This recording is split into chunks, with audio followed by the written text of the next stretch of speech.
it's Joshua Llewellyn. Today we're going to continue reading To Kill a Mockingbird by Harper Lee. But before we read, make sure that like and subscribe button.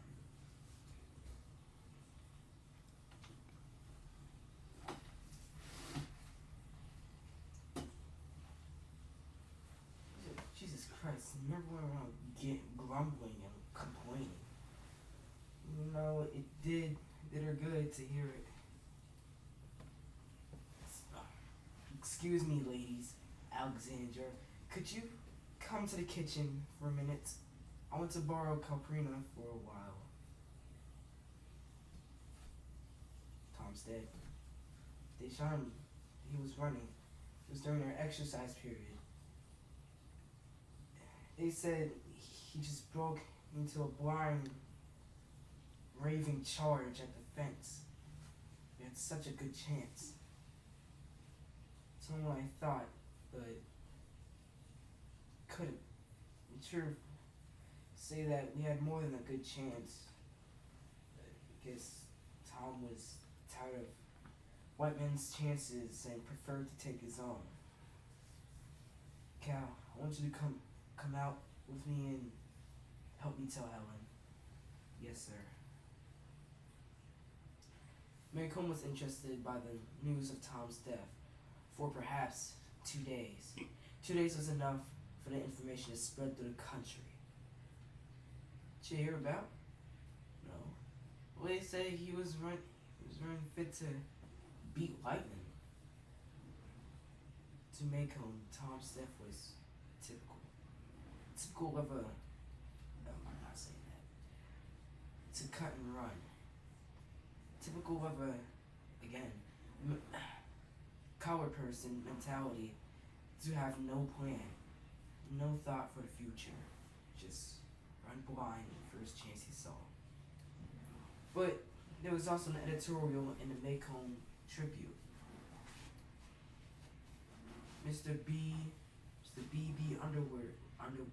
Underwood was at his most bitter. He simply figured it was a sin to kill criminals. And he likened Tom's death to the senseless slaughter of songbirds by hunters and children. Atticus had used every tool available to free men to save Tom Robinson. But in the secret courts, men's hearts, Atticus had no case. Tom was a dead man the minute Mayella Ewell opened her mouth and screamed.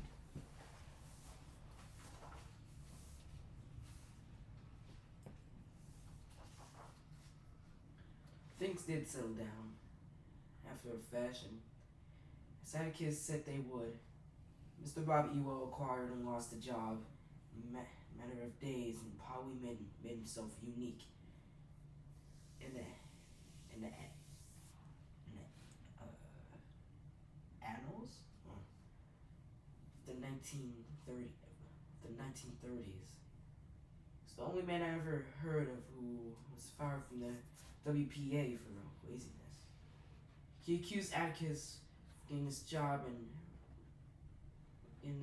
resumed his regular weekly appearances at the welfare office for his check.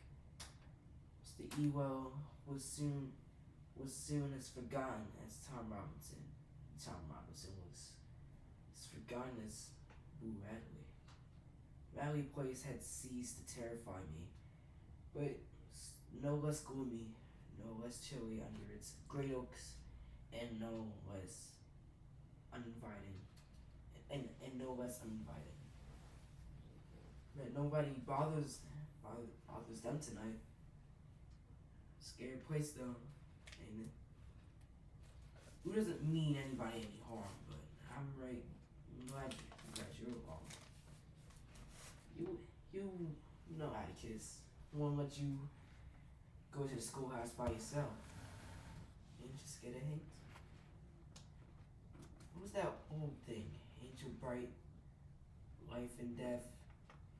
Get off the road. Don't suck my breath. Hates hot streams, incantations, secret signs have vanished for years as mist with sunrise. God Almighty, thought thought you'd be coming along this way. What are you doing way out here by yourself, boy? Ain't you scared of Boo Radley? My parents drove me to the school. Say, Cecil, ain't you a cow tonight? To mark Halloween, Mrs. Merriweather had composed an original pageant to be held in a high school auditorium entitled Macomb County Ad Astra per Aspera, and I was to be a ham.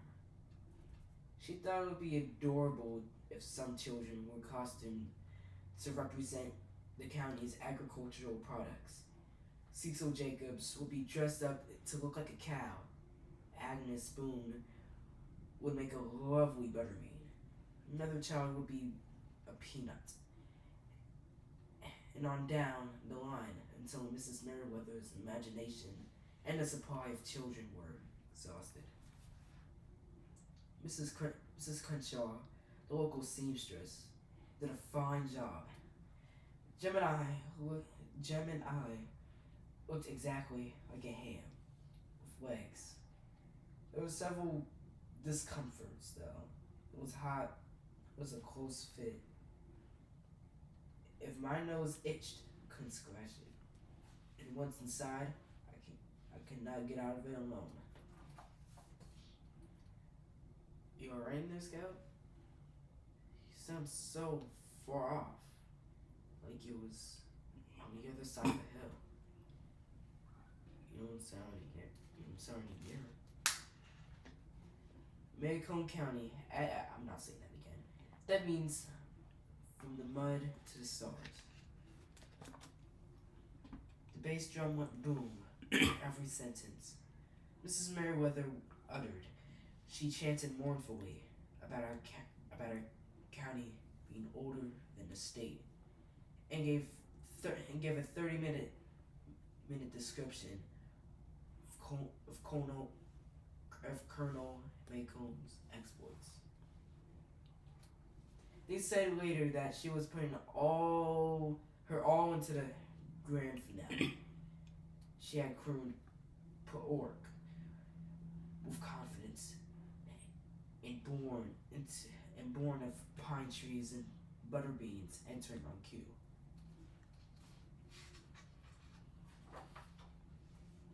Mrs. Merriweather seemed to have a hit. Everybody was cheering so, but she caught me backstage and told me that I ruined her pageant. Jem consented to wait backstage with me until the audience left. You want to take it off, Scout? I'll keep it on. I can hide my mortification under it. There aren't many folks left. Let's go. Scout? What? Nothing. Felt his fingers press the top of my costume too hard, it seemed. Jem, you don't have to... Hush a minute. Scout. He was pinching me. What you thinking about? Thought I heard something. Stop a minute. Hear anything? Jem, are you trying to scare me? You know I'm too... Be quiet.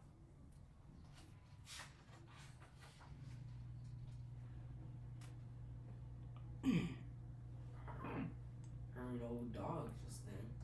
It's not that. Here. I heard it when it was walking along. But stop. I'm here. It's just old Cecil. Just don't let him think we're hurting. You reckon we ought to sing, Jen? No. Be real quiet again, Scout. Run, Scout, run, run.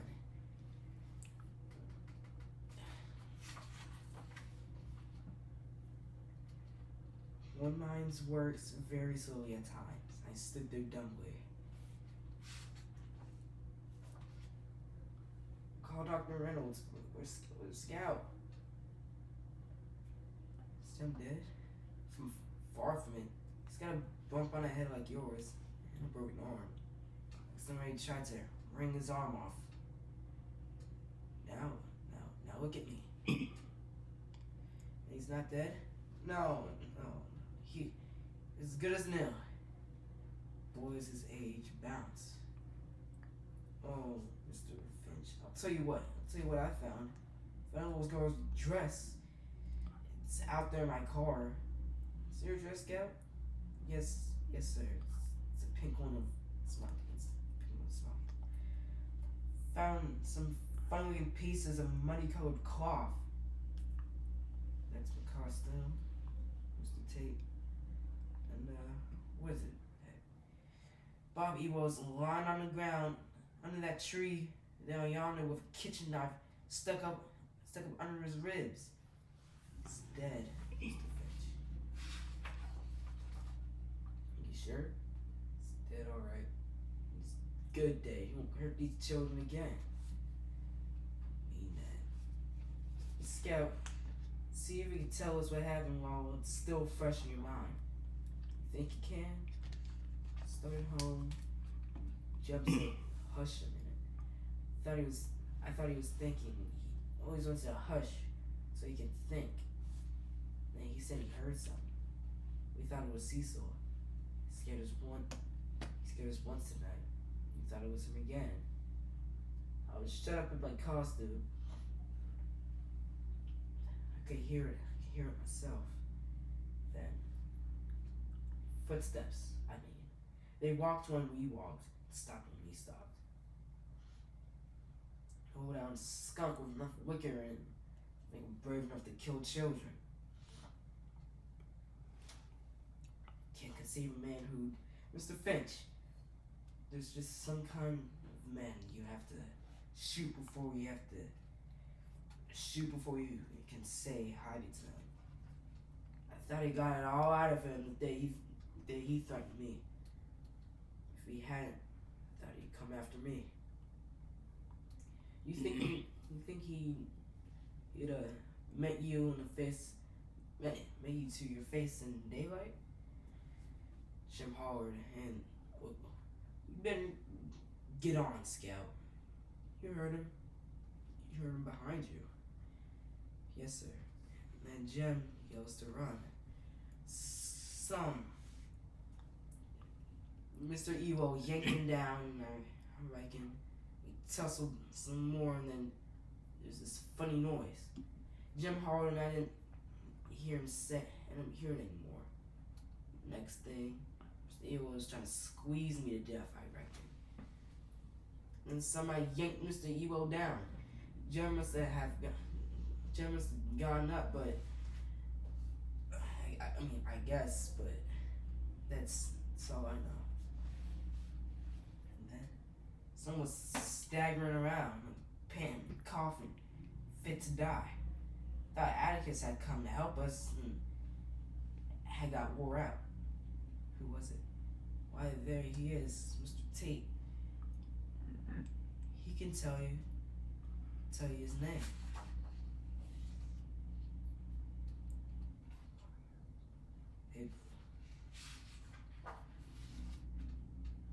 Mr. Arthur? Jean Louis, this is Mr. Arthur Radley. I believe he already knows you. Alright, everybody. Out now. Provided you're fully satisfied, Gem's alive, Scout. Let's go out into the front porch. There are plenty of chairs out there and it's still warm enough. Come on, Mr. Arthur. You don't know the house real well. Just take it to the porch, sir. Do you have a seat, Mr. Arthur? Oh, heck. I guess the thing to do, good lord. I'm losing my memory. Jem's not quite 13. No, he's already 13. Can't remember anyway. Come, come out before county court. What will, Mr. Finch? Of course, it was a clear-cut self-defense, but I have to go to the office and hunt up Mr. Finch. Hold on. You think Jem killed Bob Ewell? You heard what Scout said? No doubt about it. She said Jem got up and yanked him off her. Probably still got hold of Ewell's knife somehow in the dark. Mr. Finch, Jem never stabbed Bob Ewell. Heck, it was mighty kind of you. I know you're doing it from that good heart of yours, but nobody's hushing this up. I don't live that way. I don't want my boy starting out with something like this over his head. I don't want him growing up with a whisper about him. I don't want anybody saying Jem Finch. His daddy paid a mint to get him out of that. Mr. Finch, Bob Ewell fell on his knife. He killed himself. Heck, if this thing's hushed up, it'd be a simple denial to Jem the way I tried to raise him. Bob Ewell fell on his knife. I can prove it. Hey, can't you even try to see it my way? Jem and Scout know what happened. If they hear me saying downtown something different happened, heck, I won't have them anymore. He flung Jem down. He stumbled over a rock under that tree, and look, I can show you. I won't have it. God dang it. I'm not thinking of it, Jem. I'm not thinking of Jem. Mr. Finch, I hate to fight you when you're like this. You've been under a strain tonight. No man should ever have to go through. But for once, you haven't been able to put two and two together. And we have got to settle this tonight because tomorrow it will be too late. And even your decision, Mr. Finch, it's all mine. For once, if you don't see it my way, there's not much you can do about it. I never heard till that it's against the law for a citizen to do his utmost to prevent a crime from being committed.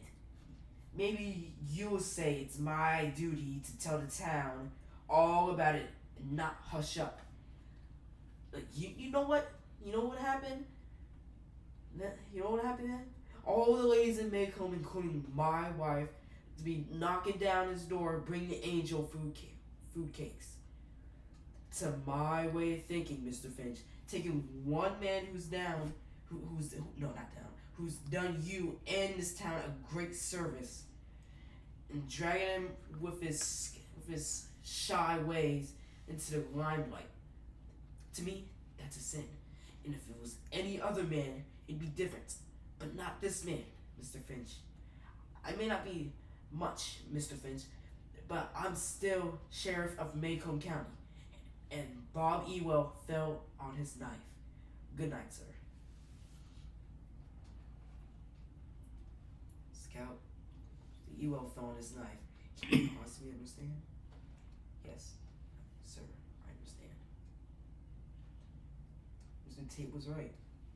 What do you mean? Oh, he's sort of like shooting a mockingbird.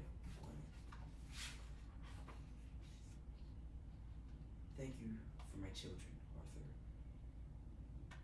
You'd like to say goodnight to Jem? Wouldn't you, Mr. Arthur? Still asleep. Dr. Reynolds gave him a heavy sedative. Jean Louise, is your father still in the living room? Yes, ma'am. I think so. I'll just go speak to him. A minute. Can't pet him. Oh, and you can pet him. He's still asleep. You couldn't if he was awake. He wouldn't let you.